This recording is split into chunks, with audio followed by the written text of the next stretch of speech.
Most consumers are unaware that the fruit they eat from the supermarket has been treated with a product called Smart Fresh. I want you to see it in action. First, they place the fruit in a hermetically sealed chamber. Then they drop the Smart Fresh into some water to form a gas, and then they lock up the gas chamber nice and tight. They leave the fruit there for about 24 hours so that it can soak up all the gas, and voila, your fruit has been contaminated. I mean Smart Fresh. Now let's look at an apple that's been treated with Smart Fresh and compare it to an apple that hasn't been treated with Smart Fresh. This time-lapse video shows the changes over 3 months.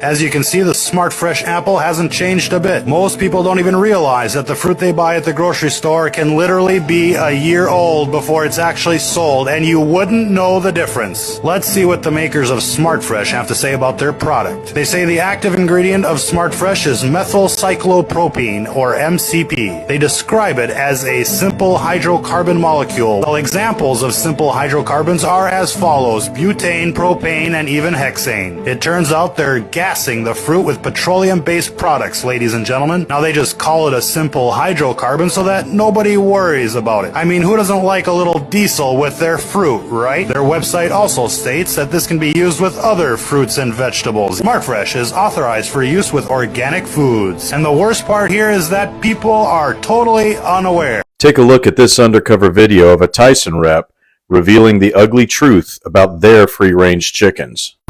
Those birds don't go outside. You know that. They don't all go out.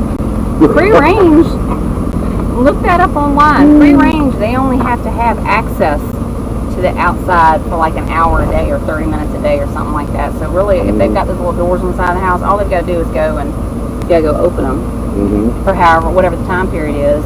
Not like they make it like all of them come out and go to sun. That is strictly for commercial purposes. They pick the prettiest birds and they toss them out in the grass and they look. And most of the time, those birds are breeders. They're not broiler birds, because breeders are way prettier than the broilers are. So those are usually the ones they use for commercials, pullets usually. When was the last time we checked in on Great Value brand at Walmart? Because I have some concerns. No, because I thought y'all were screwing with me. But just wait. Unopened bag of Great Value marshmallows. May contain traces of tilapia. Then I go to my syrup because I saw a comment about syrup. May contain traces of anchovies. Now I gotta deep clean my pantry because I need to know what other Great Value items are unhinged. Y'all.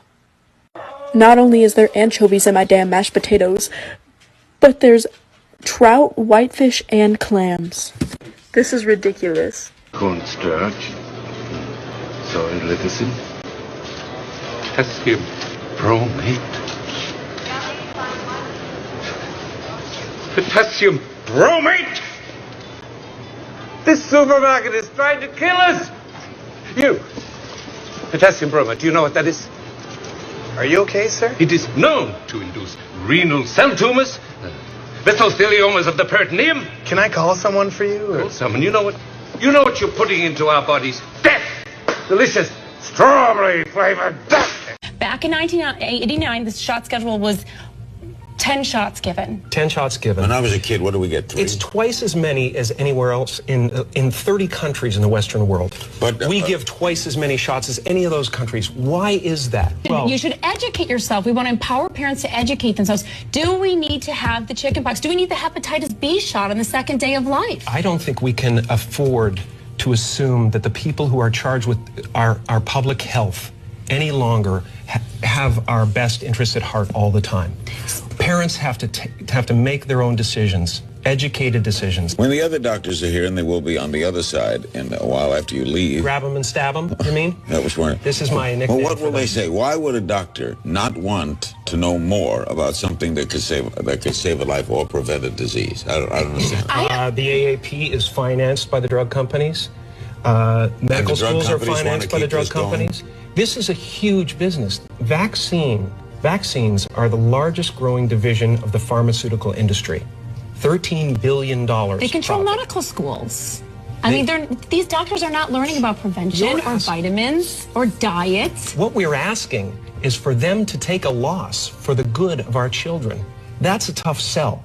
Weirdest thing I've ever seen. Even comedians would get on stage and they would shame people for trying to get informed about a medical treatment that was experimental that they had to take or they would lose their jobs and they wouldn't be able to travel. And when people tried to get informed about that, other people shamed them. They would say, please tell me you're not going to do your own research. You've heard people say that. Please don't do your own research. You know, before COVID, doing your own research used to be called reading.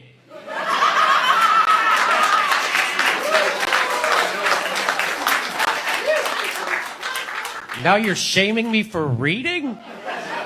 At the behest of Big Pharma? It's like I woke up in the middle of a Bill Hicks bit. Well, looks like we got ourselves a reader.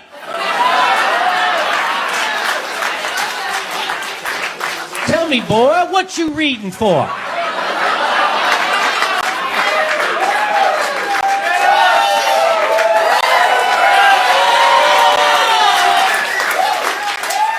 Don't you know everything that needs to be read's already been readed by a smart person?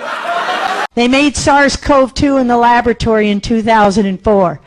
SARS-CoV-2, I'm just going to keep saying it. It's not a coronavirus, it's a retrovirus. Part HIV, part XMRV, part SARS. The viruses we discovered were called XMRVs.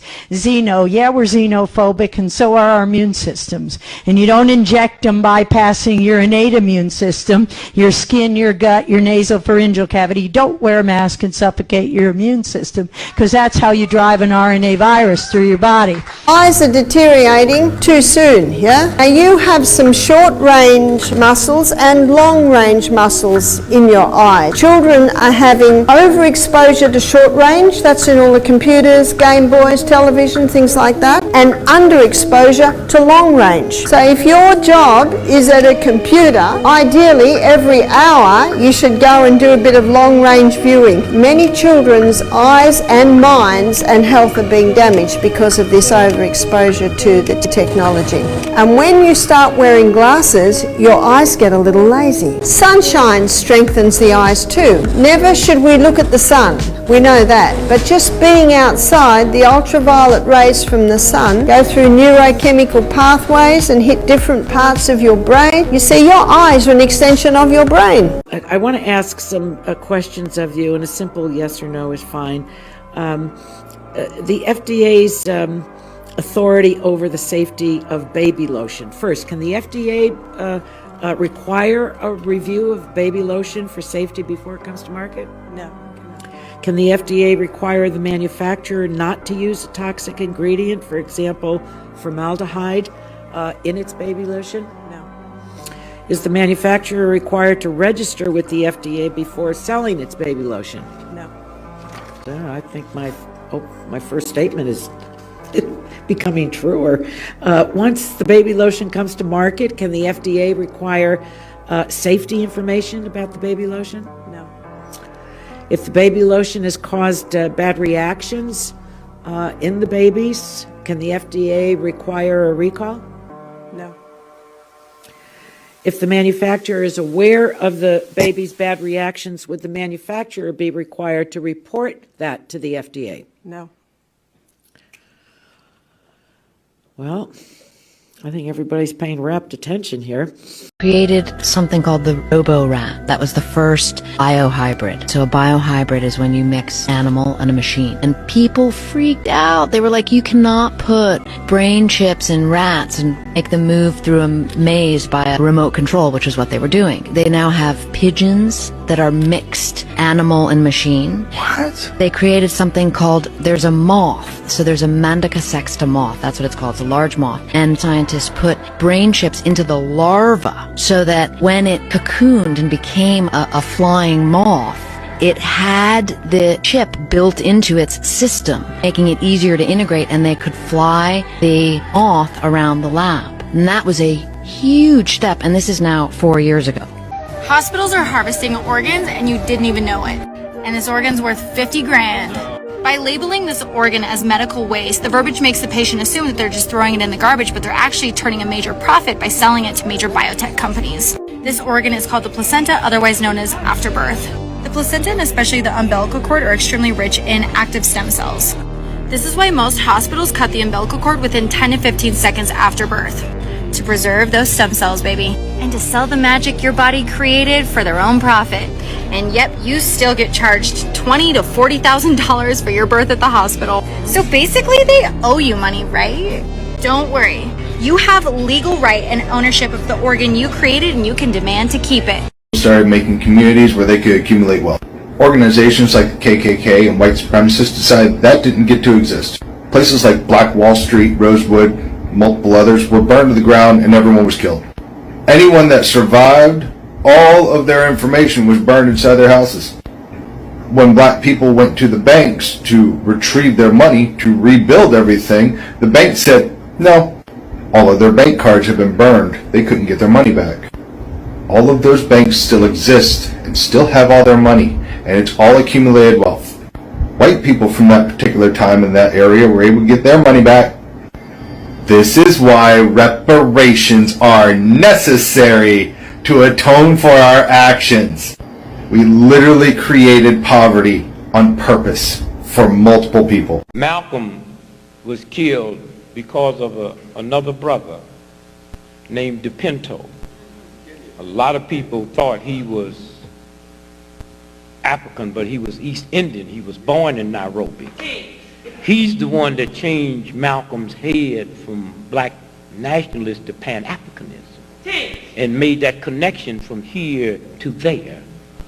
And the government said, we can't let this happen. He's the one that persuaded Malcolm when he went to Africa and stayed 7 weeks and met with all the real leaders. And then he's the one that discussed with Malcolm of bringing racism to the doorsteps of the UN. And as Malcolm was being shot dead in New York City, DePinto was being gunned down in Nairobi. All right. Same time. All right. Same time. Did you just say that the Silicon Valley bank owners took bonuses on Friday? That is exactly true. On Friday morning, before the FDIC took over the bank, they in fact distributed bonuses. The U.S. population has increased 1.8%, and the federal government's budget is up 55%. Isn't that a fact? Well, we had a pandemic. Isn't that a fact, though? Are my numbers right? I don't know those numbers. You don't know? You never looked at that? I don't have those numbers in my head. I'm not disputing them. Okay. Isn't it a fact that the president's proposed budget proposes $4.7 trillion in new taxes? It does propose significant additional taxes, yes. 4.7 trillion? Something like that, yes. Good afternoon, Commissioners. Today I'd like to bring to your attention a potential fraud on an enormous scale happening in your county. There's now clear evidence of NASA using numerous methods to grossly mislead the public about astronauts being on the International Space Station. During interior ISS scenes from NASA's own live feed, the use of wires, harnesses, green screens, and virtual reality have been detected to achieve the appearance of a weightless environment. Examples of this include astronauts fading in and out of the screen, green screen glitches, grabbing objects that aren't really there, pulling on invisible wires, getting tangled in their harnesses, and even astronauts appearing out of thin air. This begs the obvious question. If they're really up there, why are they using Hollywood techniques to fake the footage? Now, unfortunately, I can't show you these clips in here today, but I will be sending them to you. Outside the International Space Station, during spacewalks, air bubbles have been recorded on numerous occasions. How is it possible for air bubbles to be present in the vacuum of space? I once questioned astronaut Scott Kelly about this phenomenon. His body language and answers only created more questions. In 2013, astronaut Luca Parmitano nearly drowned during a spacewalk when his helmet filled with water. This happened again just last year. Air bubbles, helmets filling with water, and drowning. Are they in space or are they underwater? Now, what's really interesting is that they train for spacewalks in an underwater pool with a complete ISS replica. Now, surely they aren't filming these spacewalks in an underwater pool and then editing them to appear if they're in. Cloud seeding is something that I studied in school for meteorology, weather modification. Back when I went to school, it was like... Listen to this shit. Watch this shit. It's too expensive. Literally right in your face. Well, guess what? When you get desperate and then technology gets better, 20 years later, here we are. Cloud seeding is ramping up so big. Hello. That flare on the plane. They send silver iodide into the clouds, and then it makes it snow more. So they can't make a cloud, right? But they're taking the storms that are already there and then giving it a little boost. So this is not, that part's not new. What's new is they have hundreds of these ground cloud seeders. So Listen. they're actually puffing the silver iodide with a flare. And you see, I think I have a picture of the actual ground cloud seeder into the air. That thing sits all over the Rocky Mountains, all over the American West. 10 states are doing this. And I wanted to tell this story because my friend Russ is the state climatologist of Colorado, and he said, you've got to see what's happening with cloud seeding. Listen up, Americans. Most U.S. citizens believe that the United States is a country and that the president is the most powerful man on earth. The United States is not a country. It is a corporation, and the president is president of the corporation of the United States. He and his elected officials work for the corporation, not for the American people. Since the United States is a corporation, who owns the corporation of the United States? Like Canada and Australia, whose leaders are prime ministers of the Queen and whose land is called Crown Land, the United States is just another crown colony. Crown colonies are controlled by the empire of 3 city-states. At the center of each city-state is a towering, phallic-shaped stone monument called an obelisk that points skyward. In D.C. city-state, the obelisk, known as the Washington Monument, was dedicated to Freemason George Washington by the Freemason Grand Lodge of the District of Columbia. These people are full of the devil. These people can't even be reasoned with. These are not people that you can talk to, and they already have given their soul to the devil. Are you with me? These people go through seances. These people drink blood. These people sacrifice children. Somebody said they don't do that. They sacrifice children at the highest levels. In Hollywood, they drink blood of young kids. This is a fact. That's why the next thing to be exposed will be all the pedophilia that's going to come out of Hollywood and come out of Washington, D.C. The human sacrifice and the cannibalism has been going on for years. Somebody said, oh, they don't do that. It's worse than what you think. You remember when the whole spirit cooking thing came out? That's commonplace, ladies and gentlemen.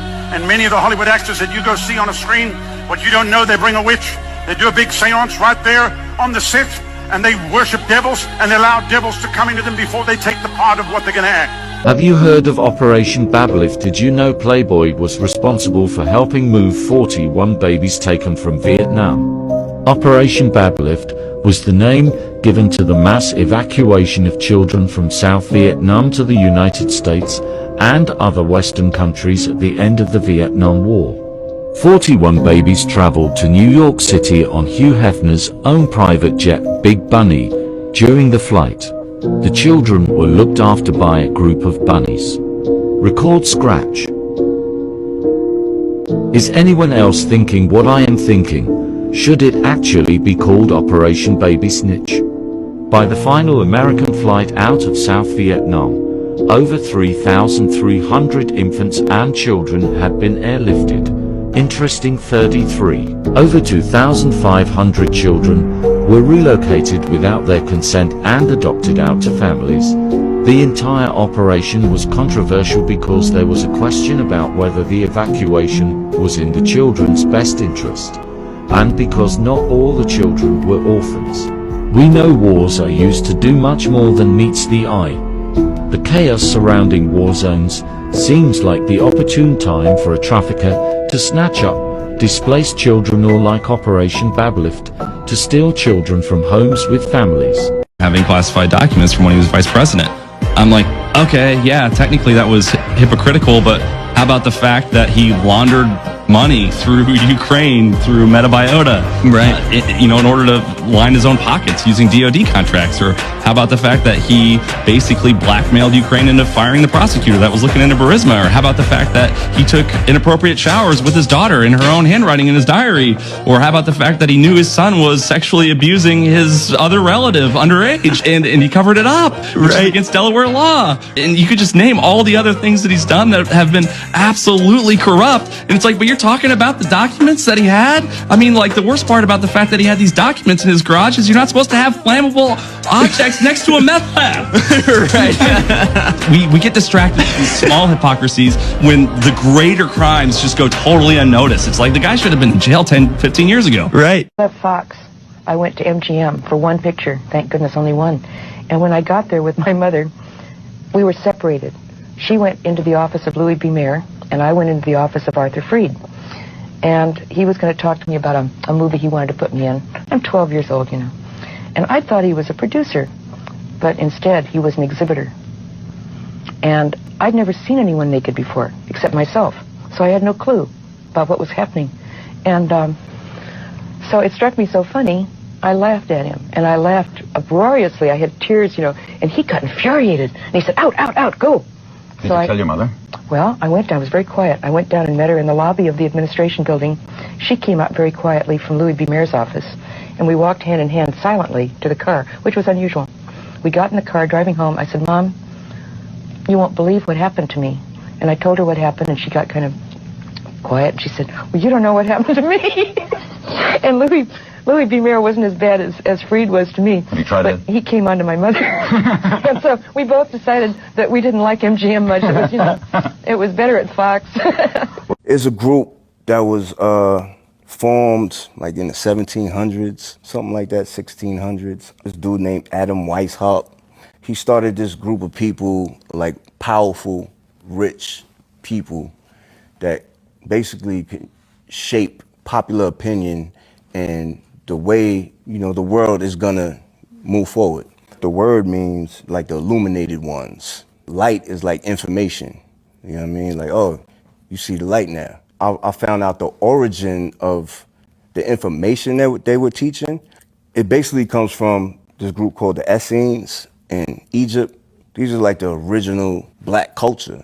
They're like the scholars, doctors, scientists, esoteric thinkers, and they just knew how to do stuff. Like, for example, look at the pyramids. Nobody understands how the pyramids were built.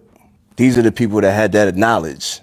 The Eye of Horus, the pyramid, those are artifacts and things from black culture. They represent certain things of our people from ancient black history of Egypt. You know what I mean? Ancient Egypt. You got these group of people.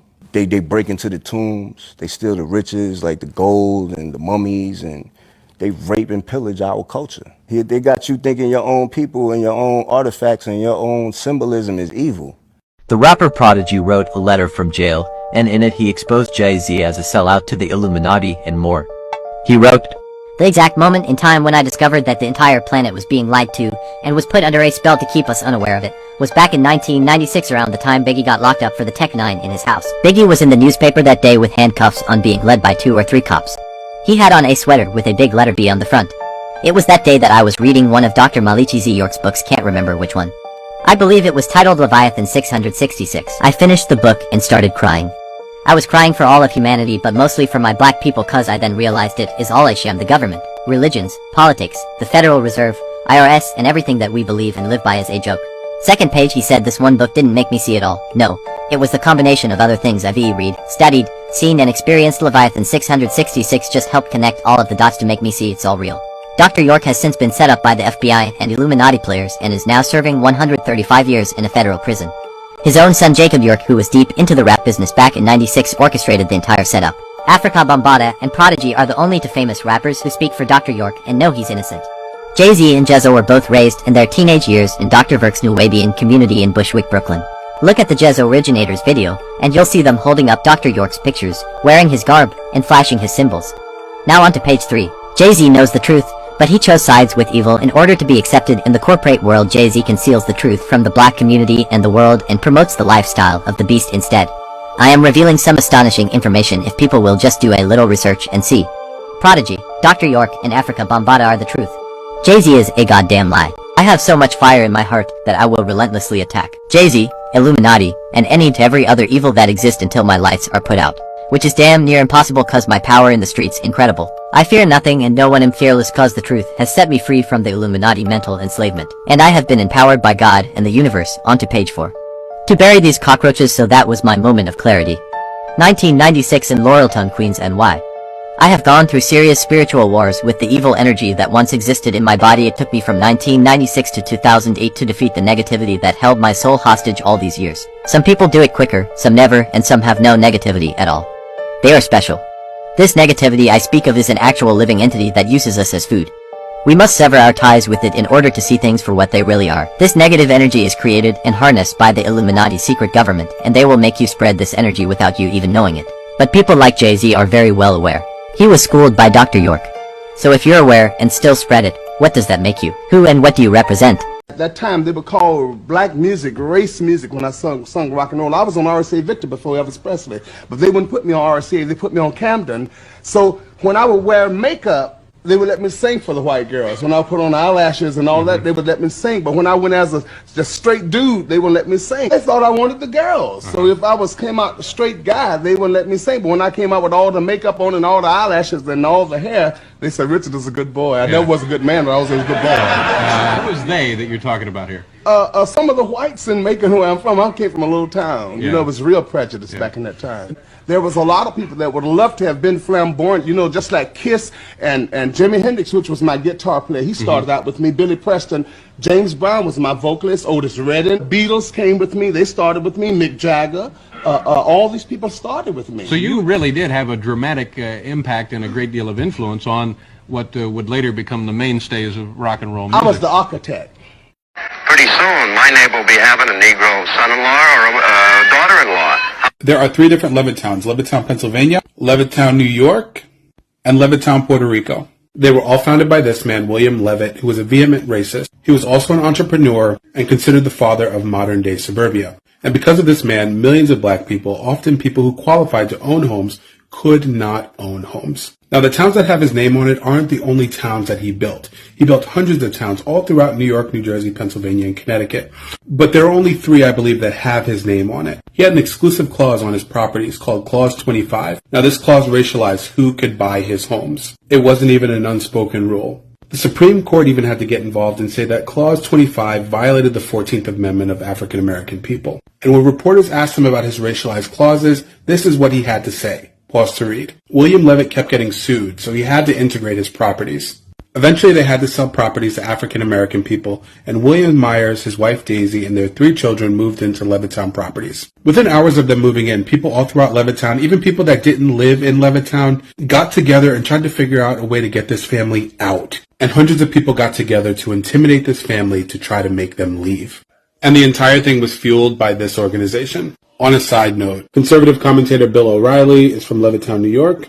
I bet you didn't know that Native Americans were about that life. In 1958, the KKK started intimidating black and Native American folks in a small town called Maxton, North Carolina. Every Saturday night, they drove through the streets, terrorizing non-white people. They burned crosses, broke windows, and even rented a small field in their community for a KKK rally. I'm telling you, the disrespect was crazy, but the Native American Lumbee tribe said, not on my watch. The night of the rally, the tribe decided to pull up. Black folks in the community were like, hey, we'll come through. But the Lumbee tribe said, don't worry about it. When they got to the field, the tribe started putting in that work. Eyewitness reports said the first thing they did was shoot out the only light in the field, plunging the Klan into total darkness. Yeah, that's that Bane energy. I was born in it, molded by it. They even stole one of their KKK banners as a souvenir. That's crazy. The story goes that the Klan ran away like the cowards we all know them to be. And that's on black and Native American solidarity.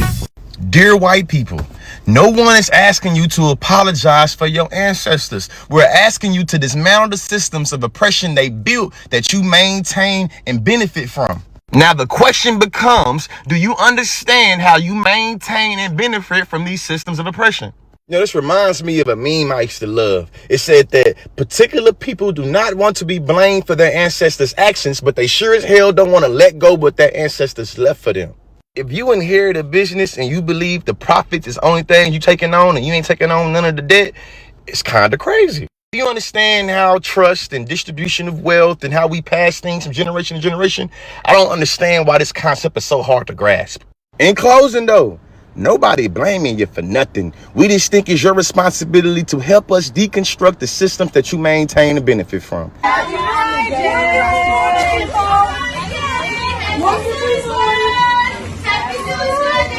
Here we go. Happy Friday.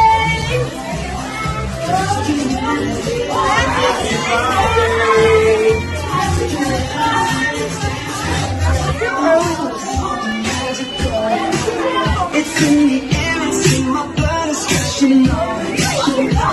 No reason, don't be unsure.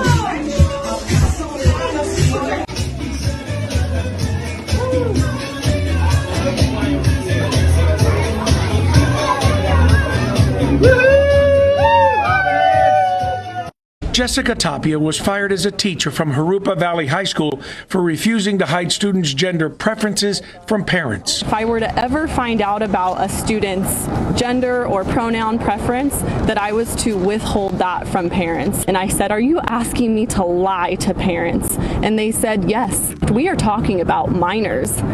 Their brain is not fully developed.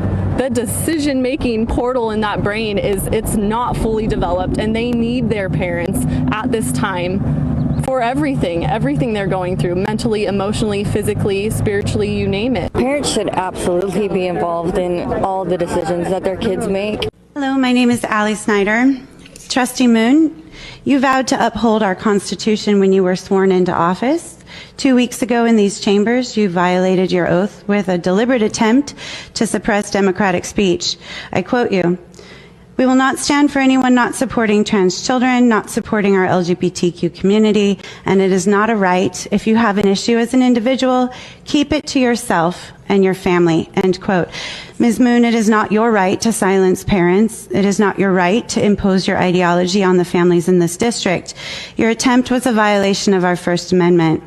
Further, your hypocrisy is staggering.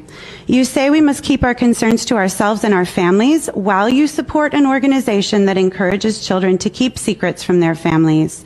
An organization that says parents who don't share your beliefs are a danger to their children, and an organization that tells kids their bodies might be wrong and should be medicalized if they don't fit outdated stereotypes. Your characterization of us is dishonest and irresponsible. None of us support hatred or exclusion of any child. We are anti-child sterilization, anti-child mutilation. We are anti-homophobia. Anyone labeling those positions as hateful needs to take a long look in the mirror. Trustee Moon, you owe our district an apology. If you cannot uphold your oath of office, you should be recalled. Thank you. First of all, I'm not a misogynist, because a misogynist is someone that puts down women. I exalt women to their rightful role. Women are supposed to be women, not men. And every time somebody says that a woman is equal to a man and does what a man could do, and you're actually abusing and denigrating women. Women have a unique purpose, and they're special. They're fearfully and wonderfully made by God. I support women. So I'm not a misogynist. I don't put down, you're putting down women by saying women can be men. You're putting down women by saying transgenders can be women. No, they can never be women. Women are special, and no man can just convert and say I'm a woman today. You're putting down women by saying that. So you're actually anti-women. I'm pro-woman. I'm pro-mothers, I'm pro-wives, and I'm pro-women. I'm genuinely excited that you asked this question, because it gives me the opportunity to expound upon this concept a little bit. So I want to start on the front end by acknowledging that the social construct of whiteness here in America is real, and that there are inherent benefits to being born white in a country that has its origins rooted in white supremacy. That said, I've been able to disassociate myself from the identity of whiteness, in that I do not derive any of my personal identity from the fact that my skin lacks melanin. I want to be explicitly clear when I state that whiteness is not real, and that whiteness only exists in the presence of blackness or in the presence of other communities of color. One of the things that I observed growing up in an all-white community is that there is no meaningful solidarity around whiteness. When I look back across my childhood and I examine the times that my family was going through hardship, and I identify the people who were in a position to help us but ultimately chose not to, or in some circumstances deliberately went out of their way to make our lives more difficult, what I find is that it's exclusively old white people. What I found in these instances is that even though they were white and we were white, that whiteness did not provide any sense of connection to the point where they felt obligated to help us. And that's what you'll find anytime that everybody in the room is white, that whiteness does not provide a strong enough connection to overrule any of their individual self-interests. Clearly, the identity of whiteness has some appeal, some allure. If you don't believe me, go ask Enrique Tarrio. In fact, the only time that you'll see that whiteness has a meaningful binding effect is when people gather together for the express purpose of celebrating said whiteness. Now, these are all observations that I've taken from my personal life experience, but we can also pull from historical evidence examples that show that whiteness is a contrivance. As Theodore Allen points out in his book, The Invention of the White Race, whenever the first Africans showed up at Jamestown in 1619, there were no white people whenever they showed up. In fact, the word white wouldn't show up in colonial records for another 60 years. At that time in history, there were English, Irish, French, German, Austrian, Russian, Prussian. They were a nationality. They never referred to themselves as white. It wasn't until 1680 that the concept of whiteness became prevalent in the cultural lexicon, and that's a direct result of the colony of Virginia legislating whiteness into existence in response to Bacon's Rebellion, which was a labor uprising comprised of an alliance of European indentured servants and African indentured servants and slaves. The ruling class of Virginia was incredibly concerned about this alliance, and it culminated in the Slave Codes of 1705, which created a social separation between Europeans and Africans. It ensured that Europeans could never be subjected to lifetime servitude, and it ensured that African slaves could never be free. The social separation was deliberately created by the aristocracy to ensure that they wouldn't have to contend with future labor uprisings, and it's existed in some form or fashion ever since. So once you've examined all of this, and you've identified that whiteness isn't real and that it's always existed as a barrier to class solidarity, it becomes incredibly easy to separate yourself from the identity of whiteness. I live in Southwest Atlanta in District 10 with my wife and daughter. Both my wife and I grew up here. Our families call Atlanta home, and we are deeply rooted and invested in this city and its future. I've never spoken at council before, but I've been so disturbed by how the city has ignored the voices of its constituents, lied about how much money is going to this facility, violently suppressed its own residents for protesting and organizing to stop the destruction of Woolani Forest, just so that the police can build a new training center that we don't need, that we don't want. I knew I had to be here today. I drive by neighbors waiting at bus stops with no benches, no shelters from the rain. We see unhoused neighbors and community members sleeping under makeshift shelters. And we see cop cars cruising our neighborhood all day, every day. I've been harassed on more than one occasion by the cops in my neighborhood. They make me feel the opposite of safe. Spending $60 million taxpayer dollars on a new police training facility is the most heartbreaking, reckless, and quite frankly, anti-black thing this city has ever proposed in my lifetime. I cannot believe I'm standing here pleading for you to not spend the tax dollars of a black city to tear down a forest in a black neighborhood, to increase the policing and caging of more and more black people, all this in a city with black leadership. I'm tired of it. Just think of what $60 million can do to care, educate, house, and nurture the people of the city. And I just like to say that, in our Bible it says that you're like animals. What Bible are you reading from? The Bible that was made a long, long time ago. And your Bible was just maybe because you wanted to. Why don't you make a Bible? The Jews crucified our God. Will you tell me where do it say in the encyclopedia or anywhere else that blacks are not supposed to be in this world or anything? Tell me where is that at? The blacks are the beasts of the field. It says it right in your Bible. The what? The blacks are the beasts of the field. Why don't you pick up a Bible and start reading? For the fatal shooting of a mother of four in front of her 9-year-old son, it was the tragic end to an ongoing feud between neighbors, and the case is testing the state's Stand Your Ground law. Police say Susan Lawrence fired the fatal shot through her front door, killing Ajaka Owens. Investigators report Lawrence was unhappy with Owens' children playing in front of her home. She allegedly threw skates at Owens' 9-year-old son and called the children the N-word and slaves. When Owens knocked on the door to confront the neighbor, police say Lawrence fired through the door. My grandchildren's mother was shot and killed with her 9-year-old son standing next to her. She had no weapon. She posed no imminent threat to anyone. Police agreed, saying the Stand Your Ground law does not apply in this case. In fact, some police departments have called for the problematic law to be repealed. Lawrence is now home awaiting formal charges in her day in court. 60 years ago should not be the same challenges that we face today. And here's the way that you measure that. When my mother was born, about 10% of African Americans got a high school diploma. Today, it's over 90%. It is not an anomaly to be successful in this country, but if you have the mindset of Sonny, then it will be. See, it's all about how you view the world and how you see things. If you walk through the world with a lens that is, the world is against me, no matter where I go, no matter what room I walk into, I'm going to have a struggle because of what I look like, then you are always going to see race in every single aspect of society, even when it is not present. Sir, for supporting white people. White people have always said that our racism wasn't a problem for black people, and thanks to people like you for supporting us.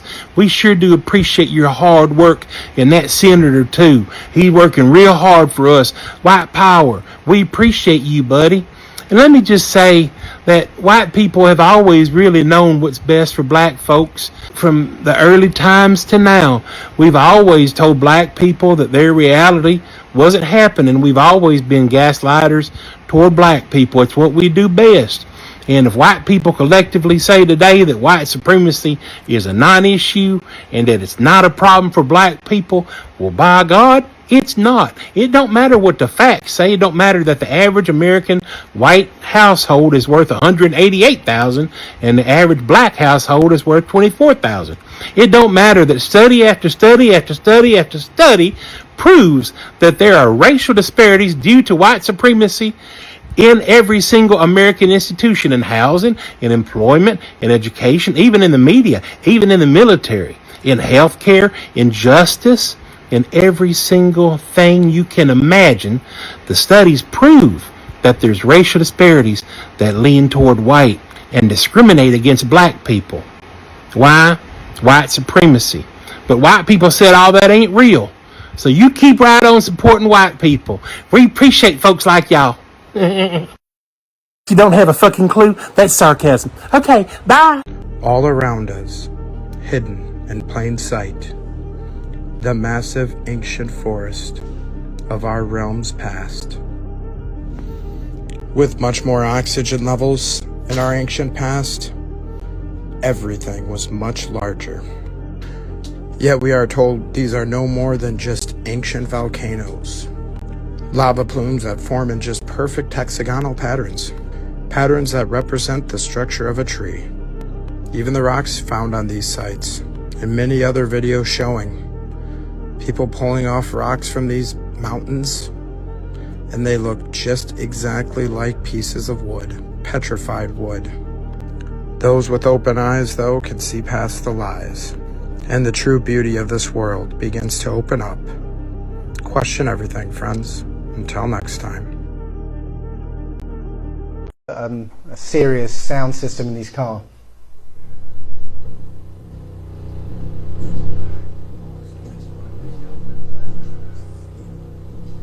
Now this isn't that one, no. But you're going to see how that sound affects matter.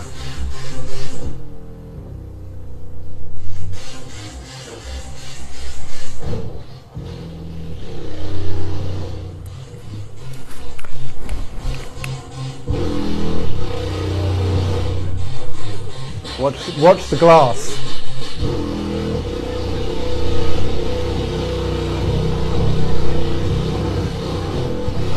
And now look at the metal, the steel.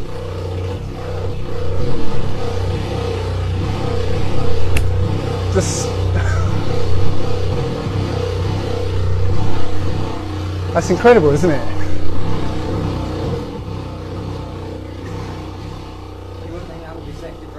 No, I'm telling you, if you've got the resonant frequency of the glass and the steel, literally the glass would shatter, the metal will start to fly apart if you've got the right resonant frequency of that car. And if he drives around in that car with that music blaring, eventually that car's just going to fall apart. So that's incredible. Interesting is this is the 1890s Los Angeles, right? And look at all those antennas. You think they were gathering lightning? Doesn't make any sense because then the whole place would burn down, but they're all over the place. Now what's interesting is you see this design all over the world, and even Harvard is asking, what is in these and what do they do? Could they be brass balls with mercury in them?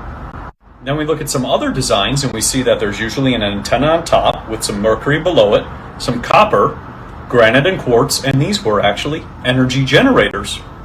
Sounds almost like they were getting free energy. Maybe that's why they also removed all the pipe organs as well. And if we take it a step further, we can see this one, same thing, antenna at the top, mercury cell below, harmonizer, frequency, and energy storage. Almost like one big battery that's gathering energy the entire time and then providing everybody with free electricity. Then if we take it one step further and we look at mercury right here, and you put it in front of a voltmeter, and you begin to spin it, you create voltage. It's almost like those were brass balls filled with mercury that would somehow cause a spin which would result in electric. Now, if you take copper and do the exact same thing, you don't get any voltage. But the mercury, you get voltage.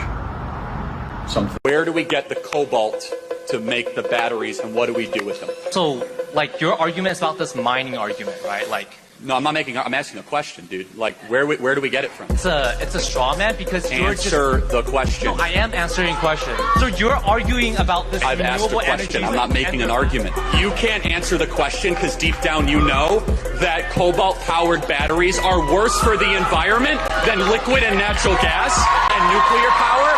So you come up on here to try to virtue signal, I love the environment, but as soon as you ask me about the incredibly environmentally inefficient, destructive, animal-killing, acidic-producing batteries, you're a strongman. You're out of time. Thanks for being here. Did you know cayenne pepper can save your life? It can stop a heart attack within 1 minute. Cayenne pepper is a vasodilator, meaning it transfers oxygen to parts of the body that are low in oxygen. I got a call from one of the staff. A lady's had a heart attack in the middle of a cooking class. So I ran down, I was there in 3 minutes. The lady's lying on the ground. Her face is white. There's a guy holding a pulse. He said, the pulse is gone.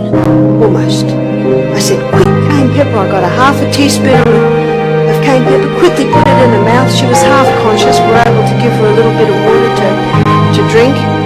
Within 2 minutes, the guy holding the pulse said the pulse is strong.